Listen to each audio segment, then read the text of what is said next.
सो बच्चे, economics is derived from the Greek word oikonomia meaning rule of the household. हम ये पहले भी पढ़ चुके हैं कि इकोनॉमिक्स का पहले नाम क्या था, पॉलिटिकल इकोनॉमी।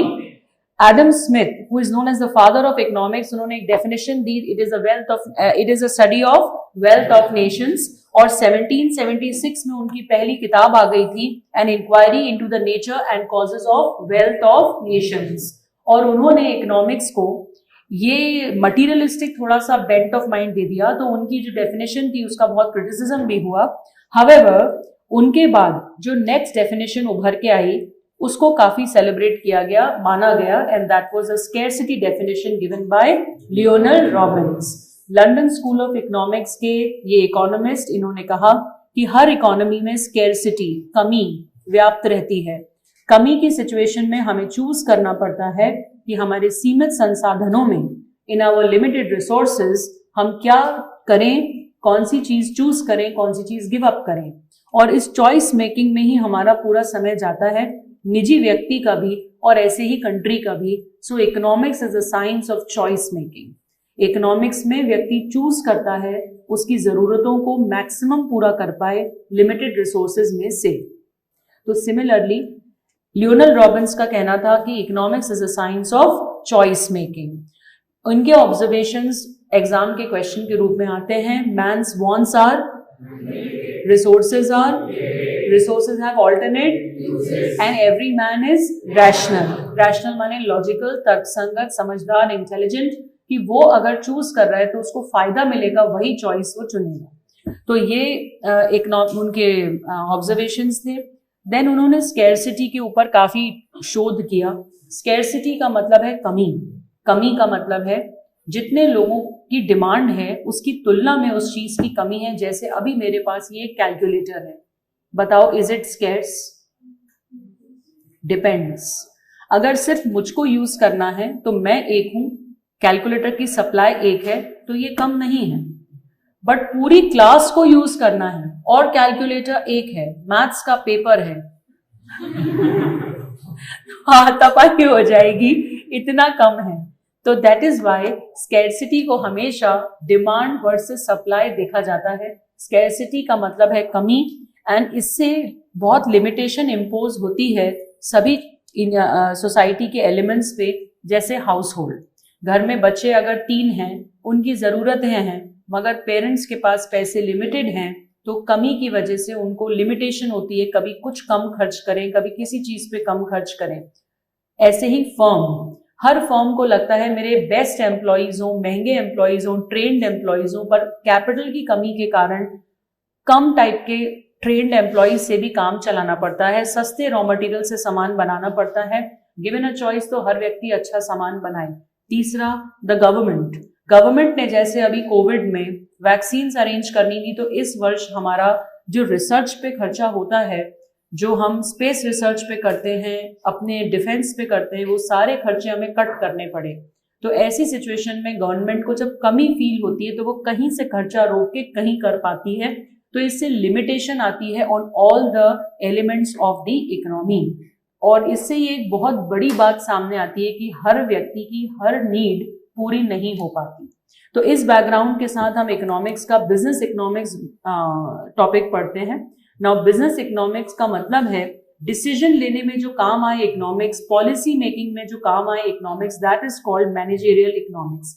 बिजनेस इकोनॉमिक्स जो है ये हमें बिजनेस के बेसिक निर्णय लेने में हेल्प करती है। तुम जितने भी टॉपिक्स पढ़ते हो, demand, supply, cost, production, market, utility, ये सब तुम्हें एज अ फाइनेंशियल एडवाइजर निर्णय लेने में हेल्प करेंगे in your coming future. So business economics के पार्ट्स इस चैप्टर में दिए हैं 2, that is micro and macro. काफी तुम इसके ऊपर मेरे साथ पढ़ चुके हो कि माइक्रो इकोनॉमिक्स में क्या होता है। माइक्रो वर्ड का ही मतलब है इंडिविजुअल। जो स्टडी किसी इंडिविजुअल व्यक्ति की इनकम, किसी इंडिविजुअल प्रोडक्ट की प्राइस, किसी इंडिविजुअल फैक्टर ऑफ प्रोडक्शन को, लेबर को सैलरी कैसे दे, ये तय करता है, that is called micro economics. Micro economics किसी भी बड़े एरिया की एक छोटे पार्ट की स्टडी को हम कहते हैं। माइक्रो इकोनॉमिक्स डिसीजन लेने में डिमांड, सप्लाई, इंडिविजुअल की यूटिलिटी, चॉइसेस, इन चीजों का यूज करता है। सो माइक्रो इकोनॉमिक्स के साथ जो दूसरा पहलू है दैट इज मैक्रो इकोनॉमिक्स, व्यापक अर्थशास्त्र, जो एक साथ पूरी चीज को स्टडी करता है। तो ये दोनों चीजों को मिलाकर ही माइक्रो और मैक्रो बनता है बिजनेस इकोनॉमिक्स का बेस। तो ये इसमें से कुछ क्वेश्चंस आते हैं जो स्क्रीन पे है। Micro is derived from the Greek word mikros meaning small. Macro is derived from the Greek word makros meaning large. Microeconomics studies individual economic units while macro studies aggregate बड़े economic units. Micro is called price theory क्योंकि एक factor of production जैसे एक labour को कितना मेहनताना दिया जाए एक एक की स्टडी करता है माइक्रो, जबकि मैक्रो पूरी कंट्री की नेशनल इनकम कितनी है उसको उस लाइंस पे ज्यादा वर्क करता है। So it's called income theory. Micro के टूल्स हैं डिमांड सप्लाई, तो उसके टूल्स हैं aggregate income, aggregate demand, aggregate supply, ऐसा। तो micro helps in the allocation of resource, इसको तुम याद कर लो, often repeated question. And macro को डेफिनेटली एग्रीगेट इकोनॉमिक्स कहते हैं। दोनों एक दूसरे पे निर्भर हैं, दोनों की जरूरत पड़ती है इन ऑर्डर टू डिराइव या अराइव एट अ स्टडी और अ पॉलिसी। तो ये बताओ कि मैनेजरियल इकोनॉमिक्स या बिजनेस इकोनॉमिक्स का मेन यूज क्या है? Decision making. क्या डिसीजन लेने पड़ते हैं बिजनेस में? कितना सामान बनाएं, कौन सा प्रोडक्ट लॉन्च करें, कौन सी जगह में बेचें, कौन सा प्रोडक्ट नहीं चल रहा है उसको बंद कर दें, ये सब ये डिसीजन लेने में बहुत हेल्प करती है मैनेजरियल इकोनॉमिक्स। ठीक है, तो ये हमने स्टडी किया था कितने टाइप के डिसीजंस। तो do you have this note with you? Yes, common sense वाला है पॉइंट, कोई बहुत ज्यादा इसमें समझ जरूरत नहीं है दिमाग लगाने की। देन वेरी इंपॉर्टेंट पेज, इस पे से भी एक आध क्वेश्चन बन सकता है। नाउ ये जो बिजनेस इकोनॉमिक्स है, इज इट अ साइंस और a art? Both, it is both. Number one, it is a science. क्यों? कोई भी science is a systematic body of knowledge. जैसे ऑक्सीजन, वाटर का एक मॉलिक्यूल कैसा होएगा? H2O। तो ये गहरी स्टडी के बाद निकली हुई चीज है और ये यूनिवर्सल ट्रुथ है। तो ऐसे ही बिजनेस इकोनॉमिक्स एक साइंस है, क्योंकि यहां पर भी दो चीजों के बीच में cause and effect relationship establish होता है। इसकी well establish body of knowledge है, ये एक विधा है, ये एक ब्रांच ऑफ स्टडी है, ऐसी हवा में नहीं चल रहा है। So it is a science, मगर it is also an art. Art का मतलब होता है कला, एप्लीकेशन ऑफ योर नॉलेज। जैसे किसी को गाना गाना है तो वो अप्लाई करता है सुरों का ज्ञान, जैसे उसको पेंटिंग करना है तो वो अप्लाई करता है कलर की समझ, तो अपनी इमेजिनेशन को। तो ऐसे ही बिजनेस इकोनॉमिक्स आर्ट भी है, क्योंकि पॉलिसी मेकिंग फाइनली टारगेट है। जैसे जो लोग आईएएस बनते हैं वो लोग गवर्नमेंट के बिहाफ पे पॉलिसी नीति निर्धारण का काम करते हैं, वो सारे इकोनॉमिक्स के प्रिंसिपल्स यूज करते हैं। प्राइवेट सेक्टर में तुम लोग जॉब करोगे, you will be a finance advisor, you will be making policies for the company. ये प्रोडक्ट लॉन्च करें, कितने रुपए का रखें, कहाँ बेचें, कितना डिस्काउंट दें, क्या करें, ऑल दिस विल इन्वॉल्व दिमाग की application. So it is also an art. All right, so हम पढ़ रहे थे कि business economics is a science, business economics is also an art. Business economics बहुत सारी दूसरी विधाओं को जोड़ के पढ़ा जाता है, जैसे मैथ्स, जैसे ऑपरेशंस रिसर्च, जैसे स्टैटिस्टिक्स, जैसे फाइनेंस, जैसे मार्केटिंग। ये सारी फील्ड का ज्ञान प्लस इकोनॉमिक्स का ज्ञान मिलके कोई डिसीजन लेते हैं, इसलिए इनके बारे में पता होना जरूरी है। Okay, then it is pragmatic, मतलब वेरी प्रैक्टिकल। ये कोई आर्ट्स जैसी ख्वाबी या काल्पनिक या वेग बातें नहीं करता, ये प्रैक्टिकल अप्रोच पे बेस्ड है कि ये सामने प्रॉब्लम है, इसका सॉल्यूशन क्या है। And then the very important, it is normative in nature. इस पे तो IMP लिख ही लीजिए, normative, very very important. What is the difference between normative and positive? So positive economics बताता है अभी की वस्तु स्थिति, the actual current situation, what is existing. वो बताता है cause and effect relationship between things, जबकि नॉर्मेटिव इकोनॉमिक्स बताता है क्या होना चाहिए, आइडियल सिचुएशन। ऑल राइट, तो ये आपको पूरी तरह से समझ में आना चाहिए पोर्शन। और किसने कौन सा दिया था? पॉजिटिव इकोनॉमिक्स, लियोनल रॉबिन्स ने इस पे बहुत फोकस किया था। हमने इस तरह का ये क्वेश्चन किया था, ये याद है आपको? इस तरह का वो केस स्टडी आपको देके पूछ सकते हैं, बताओ कौन सा व्यक्ति कौन सा वाक्य बोल रहा है, who is saying normative and who is saying positive. तो ये इंपॉर्टेंट है, पॉजिटिव नॉर्मेटिव। ओके, नाउ मैं तुमसे कुछ क्वेश्चंस पूछती हूँ, अब चैट में जवाब देंगे और सभी लोग जो यहाँ बैठे हैं वो भी जवाब देंगे। कौन सा प्रिस्क्रिप्टिव इन नेचर है? What is the meaning of being prescriptive? Solution बताना कि ऐसा होना चाहिए। Which speaks about ideal situation, which speaks about demand and its relationship with price. Positive, क्योंकि positive cause and effect relationship बताता है। Which deals with ideal solutions to a problem. Normative, which deals with current problem. Okay, ठीक है। So ये तुम्हें चारों पांचों पता होना चाहिए, इस तरह का ही क्वेश्चन इसमें आता है। ऑल राइट, नाउ बेटा बिजनेस इकोनॉमिक्स का दायरा, अपनी अंदरूनी प्रॉब्लम्स को सॉल्व करने में माइक्रो इकोनॉमिक्स काम आता है, और जो बाहर की प्रॉब्लम्स हैं उनको समझने में मैक्रो इकोनॉमिक्स काम आता है। जैसे मैं अगर ये पेन बेचती हूँ तो ये मैं कितने का बेचूं, ये मेरा इंटरनल कंपनी का मामला है, तो ये माइक्रो इकोनॉमिक्स में इसमें काम आता है। और अदरवाइज पूरी कंट्री में कितनी प्राइसेस चल रही हैं इसमें मेरा बस भी नहीं है, बट इसको समझने में मैक्रो इकोनॉमिक्स काम आता है। All right, so let us come to central problems of an economy. Central problems of an economy,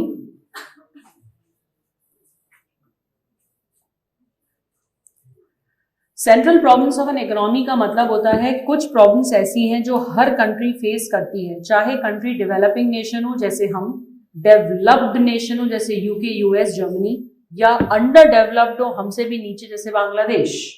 ये सभी तरह की कंट्रीज जो हैं ये प्रॉब्लम फेस करती हैं। इसके कारण ये है, 3 कारण है इन प्रॉब्लम के अराइज होने का।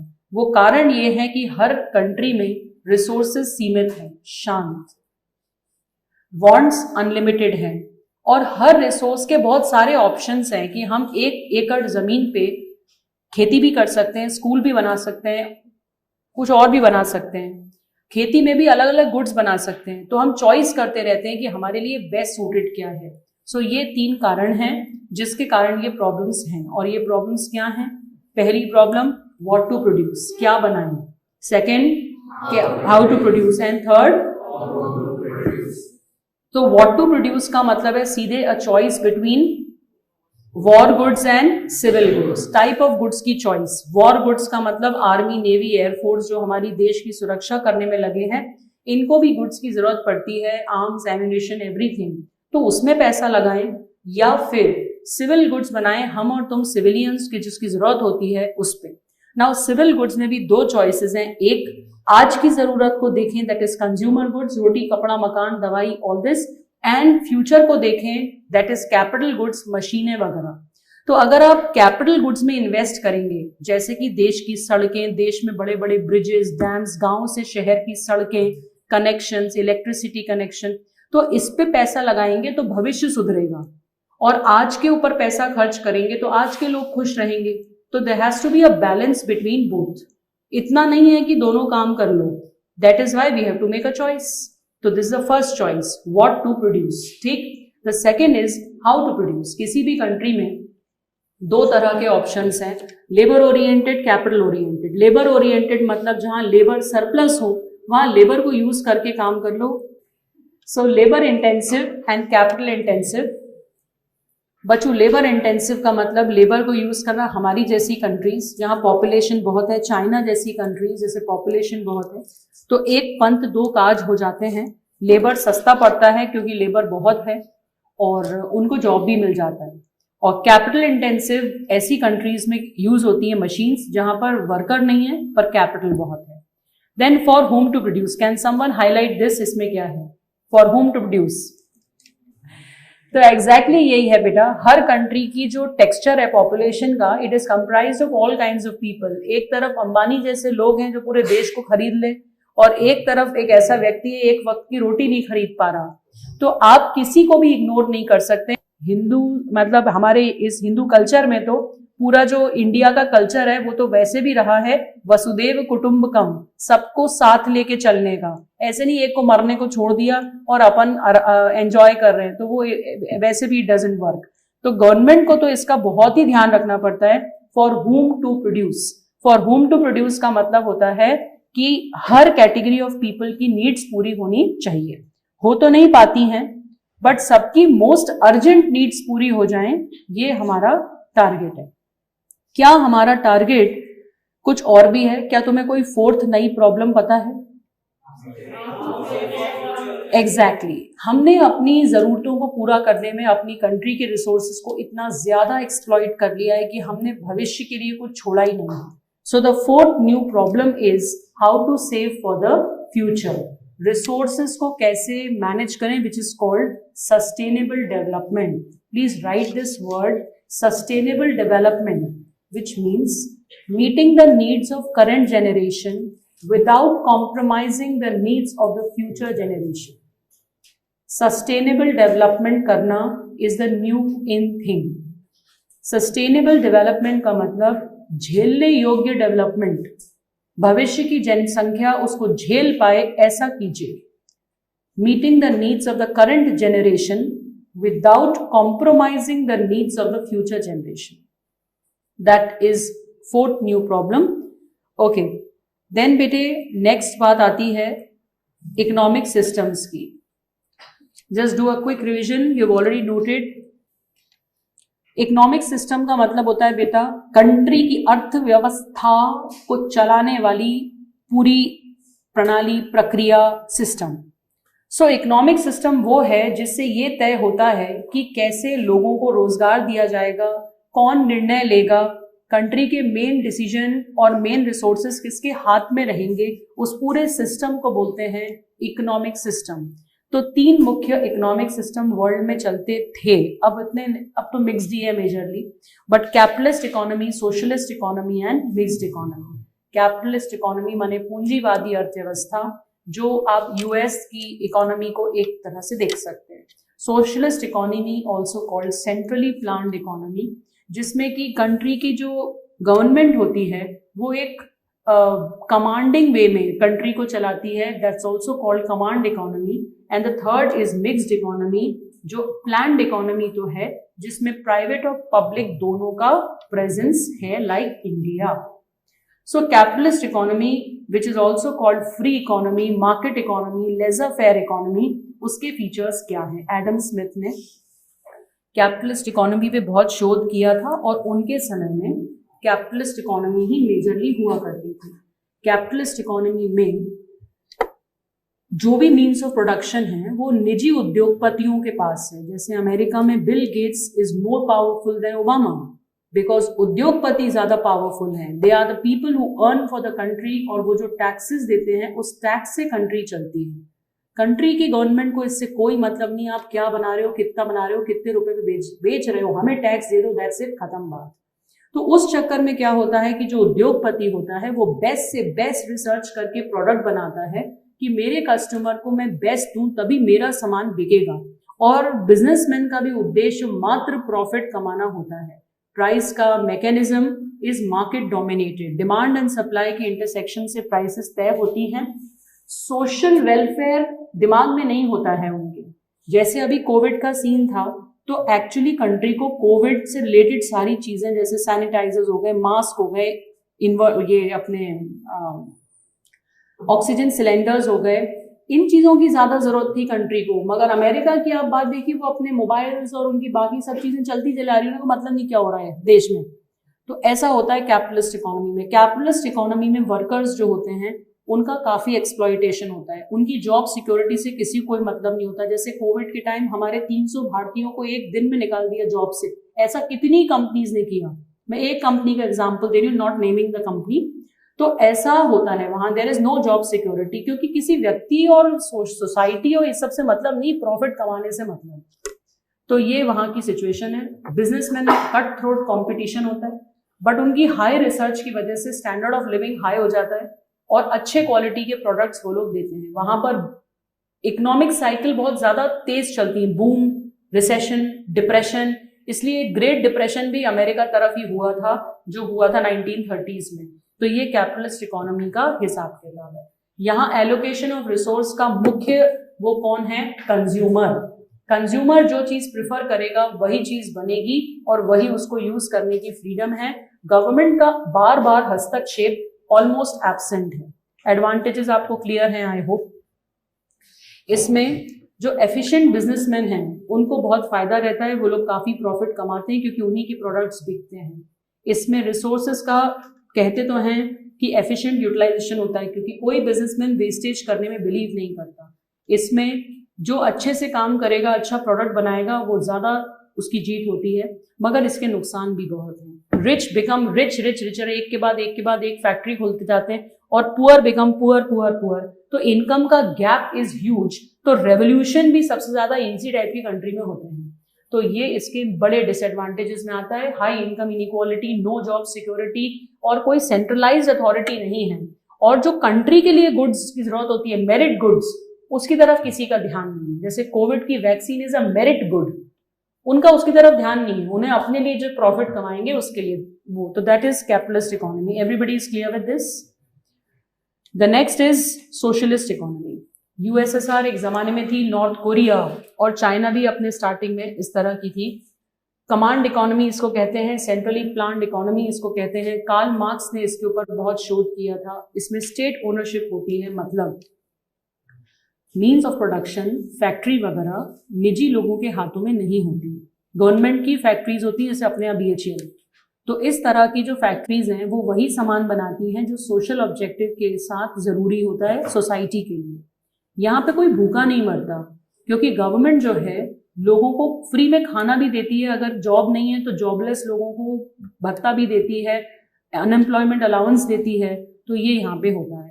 यहाँ पर लेबर को इंसान की तरह मानते हैं, मशीन की तरह नहीं। तो उसका एक्सप्लॉयटेशन नहीं होता है। गवर्नमेंट जॉब जैसे लग जाती है तो काम नहीं करो तो भी लगी रहती है, इसीलिए लोग गवर्नमेंट जॉब में जाना चाहते हैं। विद नो ऑफेंस टू जिनके पेरेंट्स गवर्नमेंट जॉब में हैं। सो यहाँ पर बैलेंस्ड इकोनॉमिक डेवलपमेंट होता है। बेटा प्राइसेस यहाँ पर जैसे राशन की दुकान पे प्राइसेस होती हैं, वैसे यहाँ पे प्राइस इस तरह से सेट होती है। एडमिनिस्ट्रेड प्राइस उसको कहते हैं, फेयर प्राइस शॉप। मगर इसके नुकसान क्या है? अफसरों की तानाशाही चलती है, रेड टेपिज्म चलता है। रेड टेपिज्म का मतलब होता है पहले हमको ब्राइब दो तभी हम तुम्हारी फाइल आगे खिसकाएंगे, क्योंकि गवर्नमेंट की परमिशन के बिना एक भी फैक्ट्री नहीं खुलती है। तो ये इसका सब नुकसान है। ब्यूरोक्रेसी उसको बोलते हैं। और लोग जो है कहना चाहिए अपनी चॉइस नहीं कर पाते। कंज्यूमर सॉवरेनिटी यहाँ नहीं हो पाती है। जो डिसाइड गवर्नमेंट ने कर दिया वही होता है। ओके, तो मिक्स्ड इकोनॉमी पे आते हैं अपन। Mixed economy is a hybrid. बेटो हाइब्रिड का मतलब है having features of both capitalist economy and socialist economy. Capitalist economy profit पे चलती है, सोशलिस्ट इकोनॉमी सोशल वेलफेयर पे के सिद्धांतों पे चलती है। मिक्स्ड में दोनों का ध्यान रखा जाता है। शांत रहो बेटा। मिक्स्ड इकोनॉमी में प्राइवेट और पब्लिक सेक्टर दोनों होते हैं। मिक्स्ड इकोनॉमी में बच्चों दोनों का प्रेजेंस रहता है। इसे इंडिया में ही देख लो। प्राइवेट सेक्टर और पब्लिक सेक्टर, चाहे इलेक्ट्रिसिटी जनरेशन, चाहे एयरलाइंस, बस सर्विसेज, रेलवे को छोड़कर सभी जगह प्राइवेट और पब्लिक सेक्टर दोनों का प्रेजेंस है। ऐसी इकोनॉमी को क्या बोलते हैं? Mixed economy. मिक्स्ड इकोनॉमी में डुअल प्राइस मैकेनिज्म होता है। मार्केट से भी डिमांड सप्लाई से प्राइस सेट होती है और गवर्नमेंट एडमिनिस्ट्रेड प्राइसेस सेट करती है राशन की दुकानों पे, फेयर प्राइस शॉप्स पर। मिक्स्ड इकोनॉमी में बैलेंस्ड इकोनॉमिक डेवलपमेंट होता है। ऐसा माना जाता है कि बेहतर रिसोर्स का एलोकेशन होता है और कंट्री के लिए मिक्स्ड इकोनॉमी ही बेहतर है। हम लोग जब आजाद हुए थे 1947 में, हमारे पास तीनों चॉइसेस थी, बट हमने अपने लिए मिक्स्ड इकोनॉमी को ही चुना और उसी को हम आगे बढ़ाते गए। तो मिक्स्ड इकोनॉमी में ही बैलेंस डेवलपमेंट होता है, ऐसा माना जाता है। नाउ ये पर्टिकुलर चैप्टर आप लोग 6, 7, 8, 9, 10 से किसी ना किसी फॉर्म में पढ़ते हुए आ रहे हैं, ये टाइप्स ऑफ इकोनॉमीज। फिर भी अगर कोई नॉन इको स्टूडेंट है तो मुश्किल से 3-4 पन्नों का फर्स्ट चैप्टर में जो थ्योरी है उसको आप रीड कर लें, यू हैव सफिशिएंट टाइम अभी भी। अगर आपको ऐसा लगता है कि मैं सिर्फ सुन के ग्रिप नहीं आ रही है तो मैं आप उसको पढ़ सकते हैं, ठीक है।